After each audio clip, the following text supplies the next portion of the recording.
would be enough to convict Bryan Kohberger. I am of the opinion that it could certainly be enough. Now, I want to give a little background about it. So we know that authorities were able to make a familial match from the DNA on a knife sheath found at the crime scene to Kohberger's father. And they did this by collecting trash from outside the Kohberger home in Pennsylvania. And then after Kohberger was arrested, authorities took a cheek swab from him, and court documents reveal that the DNA recovered from the sheath is an almost identical match to Kohberger. What do you think, Andrea?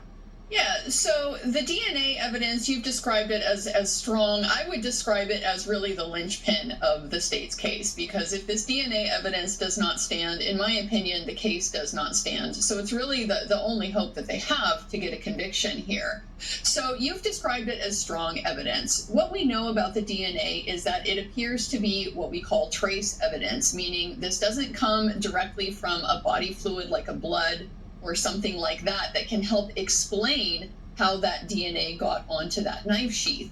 Instead, it is simply a small amount of what is likely DNA associated with skin cells, or sometimes there's not even any cellular material at all. It's simply free-floating DNA. And so what we know now is that this type of DNA is very easily transferred, not just from person to object, but from person to person, person to person to object, person to person to person. So there have been numerous instances of cases where convictions have occurred due to reliance on this type of evidence. The most prominent one is a gentleman named Lucas Anderson, who, as it turned out, his DNA was found underneath the fingernails of a murder victim, and the defense was subsequently later able to tie that to his having been treated by paramedics, first responders, shortly before they then responded to the crime scene and handled this body. So okay, I'm glad you mentioned that. That I could understand how it's explainable. Out of all places for the DNA to be, and I hear what you're saying about the difference between skin cells and blood. Out of all places, it's not found on a doorknob, it's not found on the carpet, it is found on a knife sheath, the very item that was housing the potential murder weapon. How on earth would that be there first? Well, as I've indicated, there are multiple ways that it can end there. It could be direct touch, but it's not required to be direct touch. It could be somebody shook Bryan Kohberger's hand the night before and then touched this knife blade. That type of thing has been established to lead to the transfer of a trace DNA like this. It can simply be talking, having a conversation in a room, not touching anything at all. Your DNA can end up in measurable amounts on items like this. And part of that is because the technology itself is so sensitive now that we can pick up minute traces of DNA beyond the amounts that you would expect to have from, again, something like blood or a direct deposit like that. That would mean he would have to have had some sort of connection to the victims, to someone in that house, someone who have touched that knife sheath. That knife sheath, by all accounts, wasn't there before those kids went to bed that night. It was placed there. Where else would it have come from? Someone would have had to touch it. So, in other words, if it wasn't Bryan Kohberger, then it was the real killer who had touched Bryan Kohberger, or it might have been one of the victims who had shook Bryan Kohberger's hand and then touched that knife sheath. It seems to me that's where it's the location of where the DNA is. And by the way, just to be clear, the court has indicated, the court filing, when they were matched the cheek swab to that DNA, that it is at least 5.37 octillion times more likely that Bryan Kohberger is the source rather than some random person. Well, so the degree of the connection is something that the defense has also challenged in their filings. We know that that's coming because of the way that these statistics are performed. They are calculated in a manner that is not consistent with the reality of the population at large, and it allows the creation of these overinflated numbers that make this sound like a more precise match than in fact it is. But having said that, were this an impeccable crime scene, I think your argument would be a lot stronger. But the problem is that there were hours in which various people had access to this scene. We had numerous first responders and investigators and so forth in and out through this scene. So any one of those people is a potential source of transfer DNA. Any one of those people could have potentially been the reason why Brian Kohberger's DNA ended up on this knife sheath and nowhere else in the residence. Here's the thing. If they had Brian Kohberger in custody and they were interrogating him and they had police had some sort of connection to him and then go to the crime scene, I could say to you, Andrea, you're making a good point.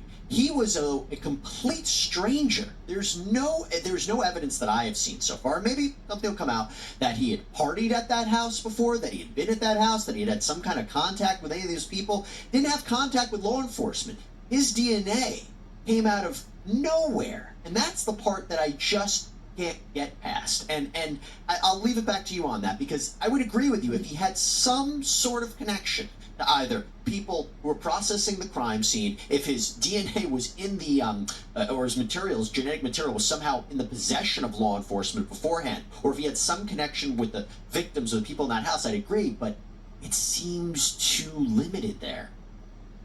Well, I think some of that does cut both ways. As you pointed out, the defense has indicated in their court filings there is no evidence of any connection between Brian Kohberger and these victims, which is a circumstance you would expect from a killing like this if it's a targeted type of killing. But that aside, we do know that Brian Kohberger had at least some nominal contacts with law enforcement, because we know that he had applied for an internship with the Washington State University Police. We don't know if that internship was ever granted or not, but also he is a criminology student. He's working in this area. So there are potential nexuses there between Brian Kohberger and potentially the investigators who ended up at the scene. But again, because this evidence can be so easily transferred, it doesn't require that Brian Kohberger directly contacted any one of the victims for his DNA to end up at the scene. He could have simply been out at a bar the night before on a Saturday night in a college town where some of the other college students would have been present. That is enough and has been demonstrated to be enough for this type of thing to take place. So I think what you're going to see in this case is that certainly the DNA evidence is a strong piece of evidence for the state, and it's what they're going to rely on. But they're going to have to show how the absence of other circumstances that we would expect to be present if Brian Kohberger were the killer, how that can be reconciled with their theory of how this killing transpired. The complete absence of victim DNA from his car, from his home. As of right now, we don't know. We don't know yet. We don't know what else they might have. That has been represented in court filings by the defense that is the state of the evidence. If that is the case, not from the prosecution. That is going to be a massive hole that the prosecution has to fill. Look, they have searched his properties, and there are things that we just do not know about. There's idea that there were blood stains on different pieces of property, of different mattresses and different articles that he had in his apartment. There was a potential animal hair that was found, and we're not sure if that matches the animal hair that belonged to the dog of one of the victims. I imagine prosecutors are going to have more than they've shared at this point. And if that's the case, then I believe their case is going to get much stronger. But just to go back to the DNA for a second, I said, I think the DNA alone could be enough. Why do I say that? Covered a case here, the Jerry Burns case, cold case out of Iowa, convicted of murdering Michelle Martinko back in the 1970s. Cold case for decades. No eyewitnesses, no surveillance, no text messages, no GPS data. They took crime scene DNA. They took blood. So yeah, I agree with you. This was blood.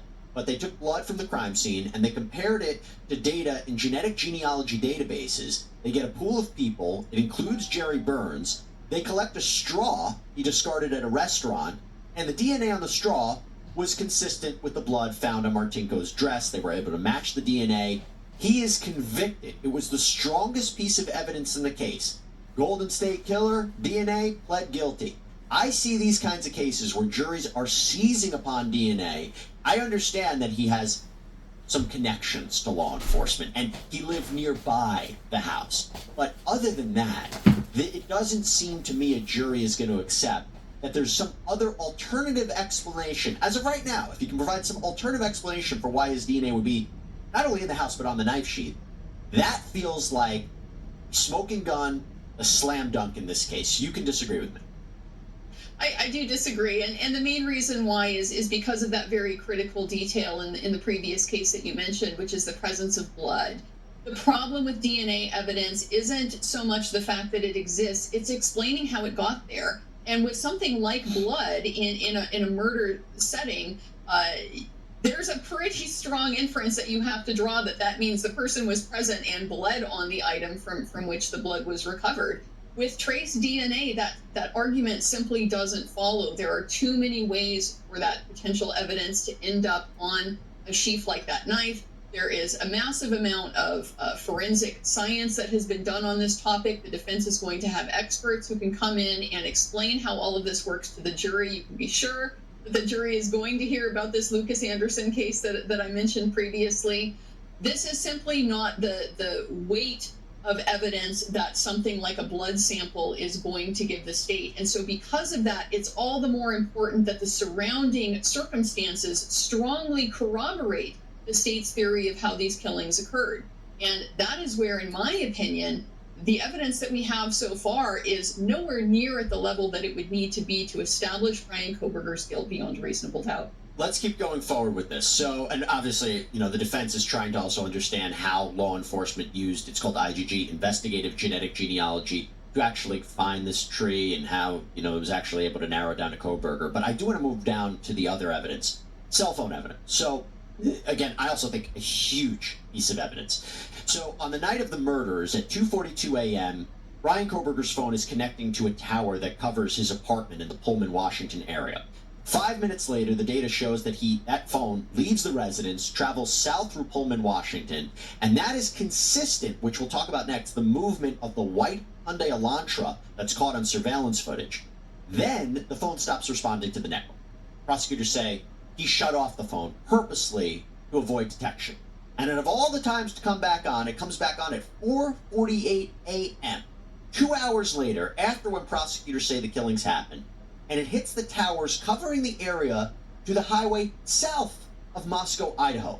Okay, so now it looks like the phone was traveling towards the King Road residence and now leaving King Road residence. Then, between 4:50 a.m. and 5:25 a.m. on the day of the murders, the phone hits a tower showing the phone is traveling towards Uniontown, Idaho, back to Pullman, Washington. 5:30 a.m., it hits the area providing coverage for his residence. It's consistent with the phone is back home, at his home in his apartment. And also, the probable cause affidavit revealed that Kohberger's phone GPS pinged at or near that house on King Road residence at least 12 times before the day of the murders. Now, either late at night or early in the morning. And as I said, that cell phone data is consistent with the movement of the Hyundai Elantra. I find that to be so strong and really pinpoints him, because who else would have had his phone? You tell me, is it not as strong as I'm saying? Again, I don't particularly think this evidence is as strong as you're saying, and part of that is because I have the advantage of living in this area of the country. This is a rural area. I'm quite familiar with it. And so cell tower density is not there like it is in, a city like Philadelphia or Washington, D.C. or something like that. Those types of dense cell phone configurations allow fairly precise tracking of cell phones because the location of the cell phone can be triangulated from the pings off of multiple towers. In an area like Moscow, Idaho, this is an area where you might only have a single cell tower that covers a range of 100 square miles or so. So the precision that you get from a single cell phone connection to a single cell tower does not tell you much at all. One of the things that we know from the probable cause affidavit as well is that police obtained a cell tower dump from that tower that was near the King Road residence. So the defense is also going to be able to point out, here's the other hundreds, potentially thousands of people who were also pinging off of this phone, off of this tower within that time frame. So it doesn't particularly give you a precise view of where Bryan Kohberger's location was at any given point in time. Welcome back to my Mental Health and Crime channel. My name is Hoodoo London. This is for entertainment purpose only. May the victims rest in peace. Condolence to the families and may the correct justice be served. Talking about phone pings, I would really love to know how many phone pings of the grub truck, the Banfield minor alcohol stop, Sigma Chi, the fraternities, the sororities. I wonder how many other pings did this Star Wars and this tower get from the grub truck and those areas, even the corner club. Brian Koberger could have been driving there for other purposes. It doesn't necessarily have to mean that he came to that house and did the quadruples. Because when you look at the timeline, it does not even make sense. If you go back to the first 49 days of the case, before they arrested Brian Christopher Koberger, we were told that the unlivings happened between 3 to 4. And we can see a lot happening between 2:54, 2:55. That was the last call Maddie's phone made to Jack D. And then we see the minor alcohol Banfield stop. We saw all the strange behaviors in the grub truck before that. There was a lot happening around Taylor Avenue and those areas. So I wonder, even the description of the white Hyundai was completely wrong. It was 2011 to 2013. Brian Christopher Koberger was driving a 2015. Doesn't make sense.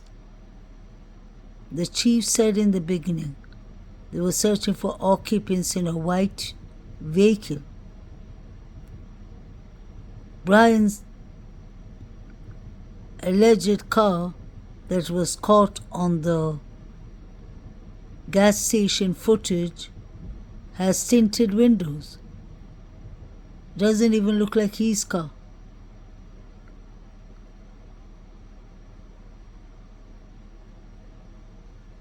Or any other kind of body fluids that might have been left around. You got to keep in mind, blood is not the only source for DNA-rich evidence. Another piece to this is going to be anything that was found on the bodies. And, we go back to the hands being bagged, which is a common practice in my field, to retain any kind of trace evidence. If there was anything contained beneath the fingernails, and we have to keep in mind, that's not simply skin. You can also find blood from a perpetrator beneath the fingernails as they're being raked away. And I think finally, whatever kind of tiebacks there might be in that vehicle, I think the vehicle is huge, because if he had allegedly been in that house and had committed these crimes, and I think admittedly he would have been super saturated in blood, that evidence would have transferred into the car somehow, and not just the blood, but any kind of other trace evidence he's taken away. So they've got this is an evidence-rich environment, and it will have been inoculated with everybody's DNA that was at the scene. Lay out why law enforcement believes a suspect is guilty of a crime. This affidavit, we expect, will have exact details about why investigators were led to the 28-year-old criminology student from nearby Pullman, Washington. Possibly Koberger's connection to the victims, how he pulled off the crime, why they think it was him. All those things should be included. And one of the biggest details may be how, after saying for so long they did not have a suspect in mind, how they made that link. Likely more than the car he drives, that white Hyundai Elantra. National news outlets claim they know about that connection, and they have for several days. So many family members that we've spoken to so far say they are relieved that someone is behind bars. Law enforcement sources have been telling us that a big crack in this case came from DNA, specifically genetic genealogy. And so we'll be hearing a little bit more about that likely in that probable cause statement. That was NBC's Gowdy Schwartz from Monday, and that genetic genealogy, he said, was the big crack in the case, was something one of our viewers asked us about yesterday. Brian, could you delve into the DNA genealogy database used for the suspect at the U of I? Does the government now have genealogy info that previously was controlled by individuals and private organizations? And how accurate is this database? Well, to answer those three questions, it would require the knowledge of a DNA expert. And it just so happens we have one of those in our own backyard. With Dr. Greg Hampikian, terms like renowned and preeminent cannot be overstated. He got a degree in biology in 1982. He got a master's in genetics in 1986. He got a doctorate in genetics in 1990. He's been a board member of the Georgia Innocence Project since 2003. He started the Idaho Innocence Project in 2006, a year after he started teaching biological sciences at Boise State University. He's also the director of the Forensic Justice Project at BSU. He's a musician, a songwriter, a playwright. But back to that DNA expert stuff. Dr. Hampikian says he has used that expertise to help prove the innocence of wrongly convicted people around the country and around the world. Think Christopher Tapp in Eastern Idaho and Amanda Knox in Italy. Normally in our backyard, today he's in Europe. But he took some time to speak with Andrew Bartline about the DNA forensic process and how it could have been used to solve this quadruple murder. The crime labs are kind of behind the times. The genealogists have been doing this for more than a decade. The crime labs are just starting to do it. Genetic genealogy, what is that exactly? And so in this case, what it seems happened is they got some DNA. We don't know what from, maybe from an access point like a doorknob or a window. Once the DNA is sequenced, you can then take that file, just like a consumer would, to one of the genealogy sites that allows police to search public records of people who have opted in, saying, hey, if there's a murderer or a rapist in my family, I don't mind if you use my DNA to try to find them. I don't think it says exactly that, but there's an opt-in box. And enough people have done that, that if there is a Caucasian DNA sample, you have better than 70% chance of finding the family tree, the last name, etc., of the person who left the DNA. So if they don't get a hit in any of the, I guess, criminal databases of previously convicted criminals, they would then go to a commercial outlet where people would voluntarily submit their DNA to find out their own genealogy that way? There is a company, Verigen, for example. I worked with them, and they have a program for the police. It costs about $500 a file that the police want to say, hey, we have this file. There's no hit to the convicted offender database. We use the genealogy type of DNA. Here's the file. Can you send us relatives to this piece of evidence? Just like it was somebody looking for their long-lost cousin. So after you get the genetic genealogy match, you get a buccal swab, a mouth swab from the person who is a suspect, and see if they match using traditional DNA methods. I imagine that in this case that they've probably already gotten that far through maybe a discarded cup or a cigarette butt or something like that. So they probably, for the probable cause, have already verified the match. But we'll see once it's unsealed. I think a lot of people have this perception that DNA evidence is just a slam dunk land that we got the guy, but I guess through your work we've learned that that's not always the case. The first time DNA evidence was reversed was a case that we worked on. Kerry Robinson out of Georgia, he was convicted with DNA evidence, and we showed that the DNA evidence in that case was bad.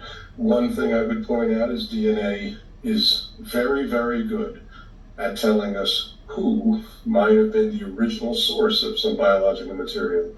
It is absolutely, not good at telling us how material got somewhere. So if I, lend you my glove, you can leave my DNA somewhere. You need more than just the identification.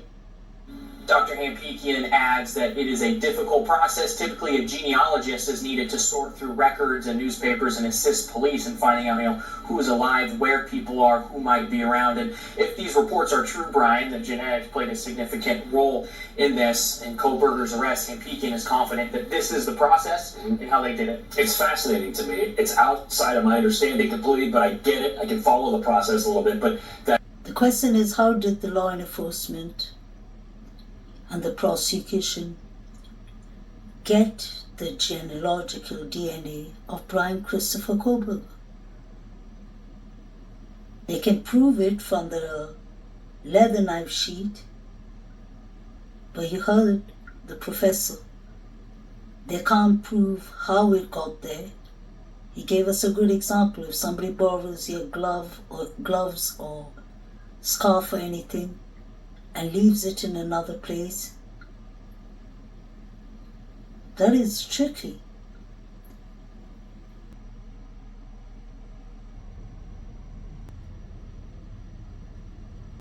What did Bethany Funk see that horrific night? Was she even there?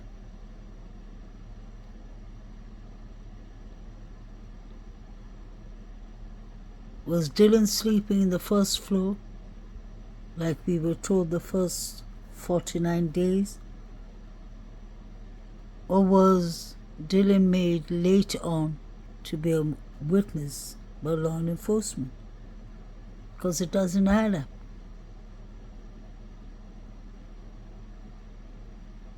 We saw DM, his alleged black truck driving by the Banfield alcohol video. Everyone was up and about that awful night.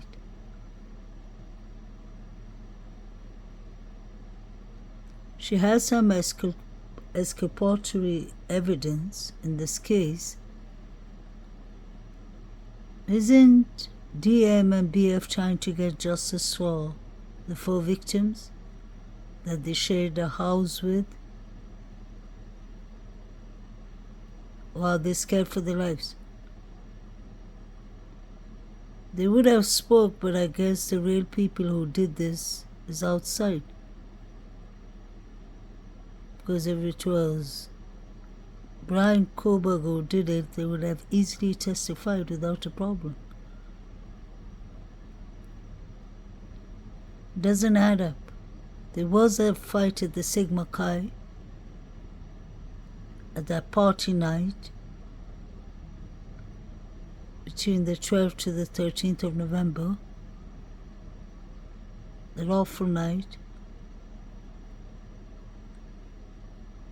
and BF, Xana, Eaton, and I think DM, they all were at the party at the Sigma Chi. Or BF is at least there. I'm sure that's why Brian wants her to testify, because he said BF can exonerate me.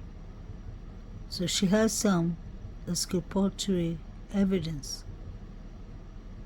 How come nobody's talking in this case?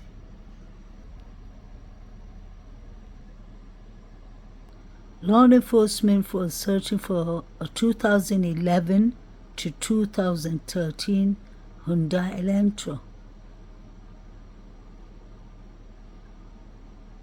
But BK was driving a 2015 white Elantra.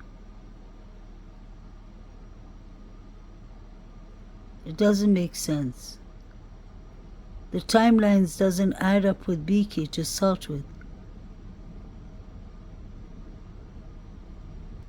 All these areas are important. You have Kings Road there, you have Queens Road there, you have Taylor Avenue, where I believe everything was happening behind the trees at the parking place, especially up the alleyway in front of the girl's house, Queens Road, Jack D's house, the Sigma Chi or the Sigma Chi. All these areas are crucial. There's a lot of traffic going on that night. 2:26 is when Katie started making the calls to Jack D. 2:52 was the last call from Maddie's phone to Jack D. 2:55, we hear the female yelling, "Stop it, stop." That's why the Banfield stop is going on. Everyone seemed to be busy with their mobile devices. Everyone was like watching a live stream. It didn't make sense. And we heard the police chief saying that he did not say that DM and BF were witnesses. He said they were just there. So when did they become witnesses? It doesn't add up. The beginning of any story or timeline is really crucial. They kept on changing it. They changed it later after 49 days because I believe either BK was involved or he was completely innocent. You can see the whole of the Sigma Chi boys or Sigma Chi boys in the grub truck acting fishy. What looked like Maddie's jacket was found in the bushes.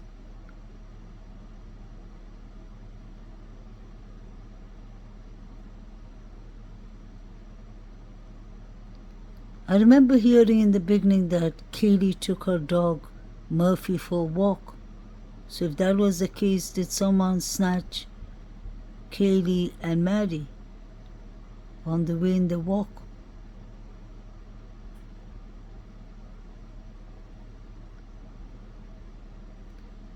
I personally believe someone in the inside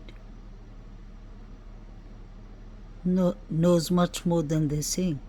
One of the surviving roommates. They're not witnesses anyway, according to the chief. So when did they become witnesses? DM is busy partying, I hear. I understand that. She's a victim, allegedly. But they can come and try and get justice for the 4 innocent victims.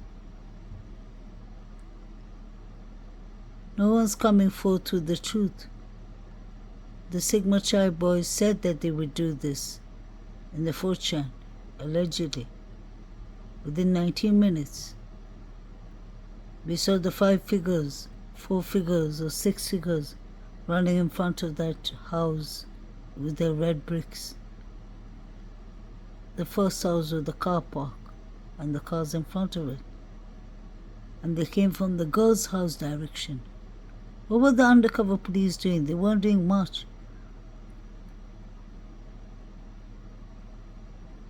Was that all a distraction?